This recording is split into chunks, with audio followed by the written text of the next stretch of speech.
Alongside Brent Hubbs, I'm Austin Price on this Sunday evening VolQuest General Quarters exclusive update. Brent, where are we with this thing?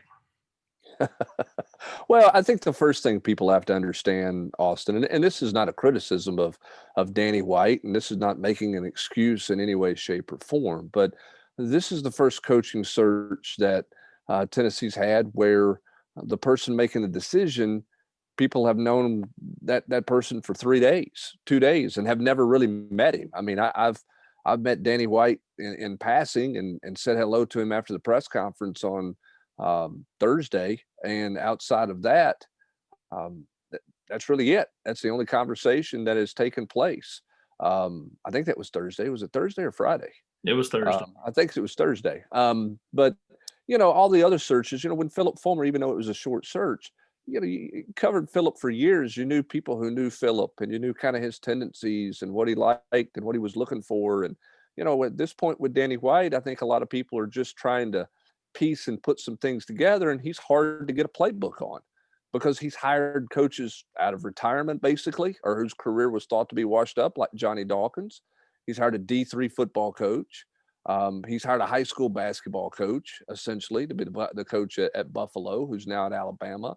He's hired coordinators. So, I mean, it's kind of all over the map. What he hasn't hired really is a superstar, like a big name that everybody knew as a head coach at the time they were hired. That's the one thing he hasn't done. So, I think right now the Parker Group and Danny White have had a lot of conversations, and we'll see what that candidate list kind of looks like starting in the morning and moving forward. Maybe we get an idea who he's talking to, because I think those conversations with Danny White and some candidates will probably start to really take place in earnest on Monday.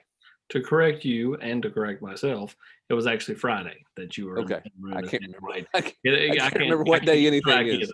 I can't keep track either. I mean, 1 week ago at this time, Jeremy Pruitt and Philip Fulmer were the head coach and athletic director, and 1 week later, it looks something totally different. So, interesting, Austin. I was going to throw this back to you. I mean, the thing that you hear is you hear a lot of different things right now. You know what I'm saying? You're hearing a lot of different names, and that's kind of what today's been about. It's been kind of running the gamut of games, or run a gamut of names, excuse me. I had one person reach out to me today and say PJ Fleck was the guy.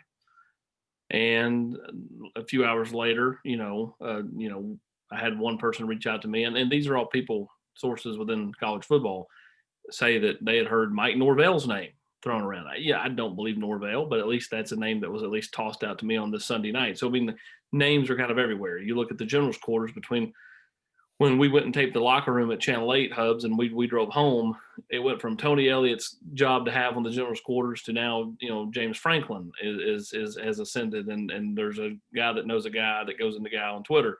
So, I mean, there's just a lot out there. There's a lot of misleading information out there. Here's what I do know, and I'm going to take a look here at the general's quarters. I've had some people ask about the fact, about Darnell Wright.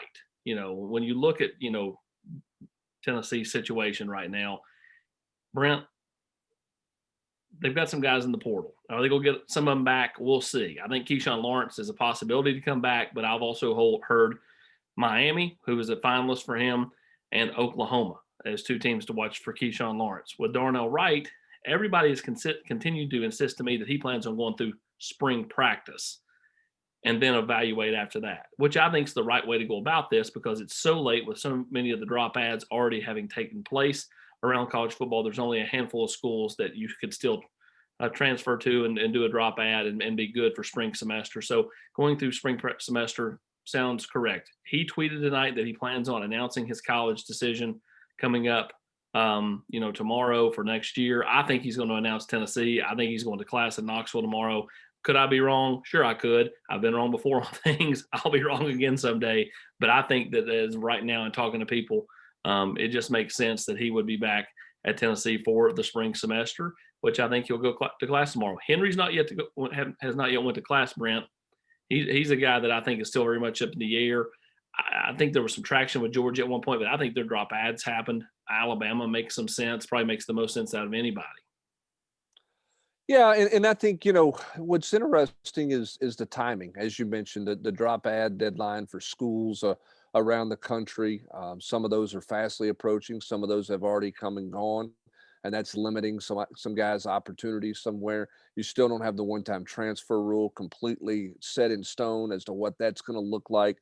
I'll say this: there are a number of coaches, obviously currently on Tennessee's staff. I think there's even some people who used to be at Tennessee, even assistant coaches maybe who were just recently let go. There's a lot of people at Tennessee who have advised these guys, hey, go through spring.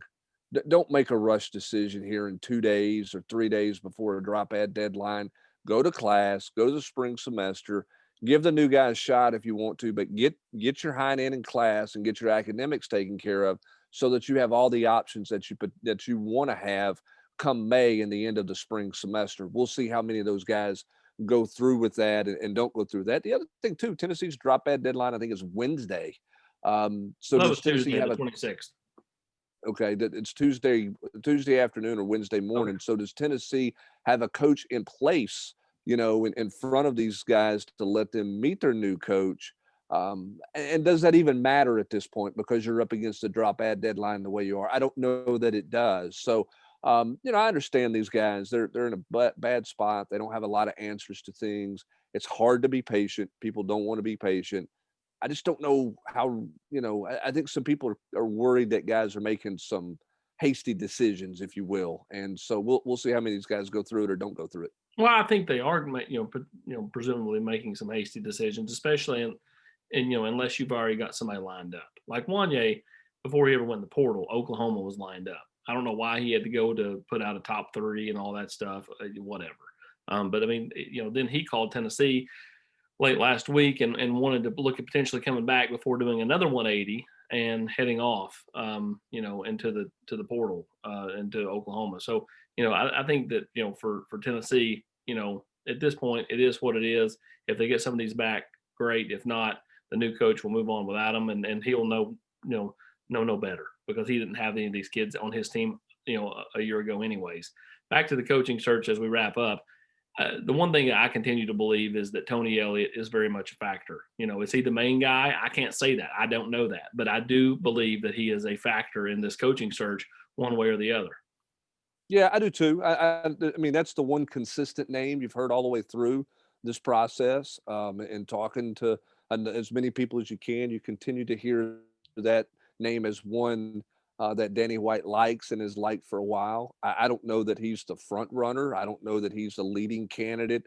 I do think that the Parker group has certainly put some feelers out there towards a lot of different coaches, the James Franklins of the world, PJ Fleck, Neil Brown, Luke Fickell. Some of the things we had in the Saturday night update, I think, has been the case.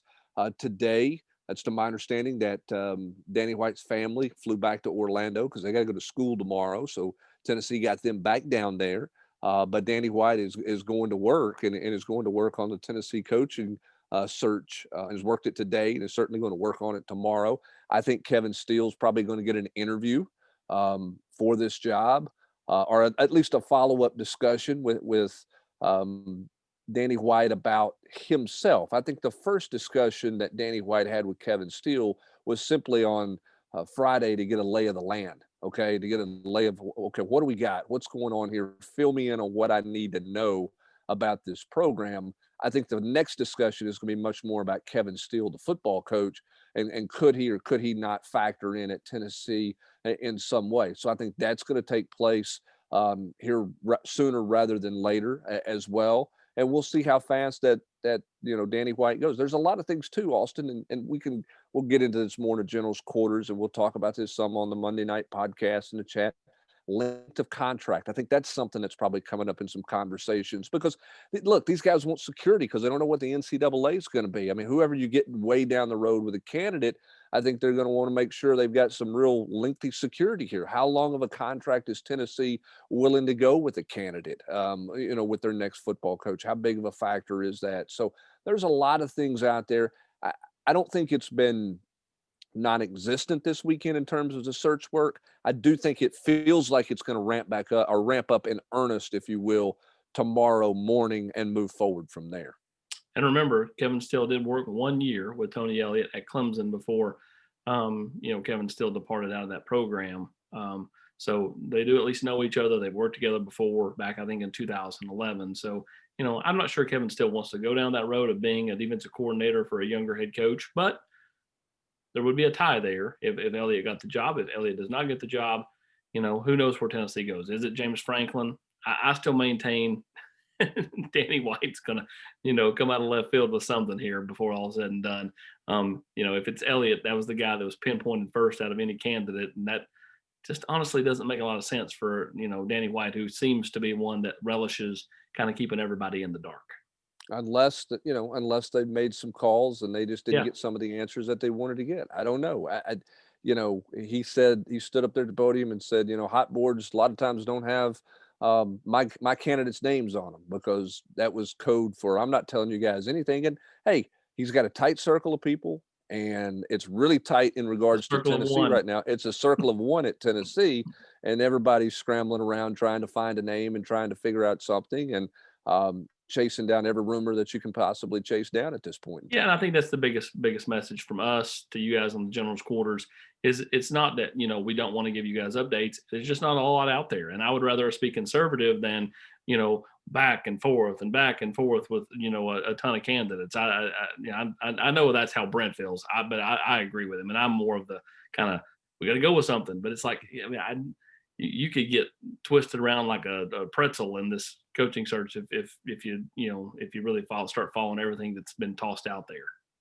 Yeah, and what you do is you take everything that's tossed out there and you do your best to track it down to see Yep. what kind of validity there is in it. And that's the best that we're doing right now, and that's what we'll continue to do for everybody. And as soon as we've got a nugget or a note or anything of value that we think's got some real meat to it, and we can back it up with credible sources, then we're going to throw that to you as fast as we can throw that to you. And again, I understand the excitement. I understand the frustration with the lack of news. I have that frustration. I just don't think that he's done a whole lot yet. I think it's more the Parker Group has been doing a lot. He's done his research on guys, but in terms of a bunch of Zoom calls and talking to a bunch of coaching candidates and things like that, I don't get the sense that that took place on Saturday. I don't know that much of that got done today. I think that that's going to move in a very different direction starting tomorrow morning. All right, so that's the latest here on the Tennessee coaching search. We also talked about some, current players as for their current status, and we'll see tomorrow and Tuesday, how many of those guys end up going to class, or who potentially goes somewhere else.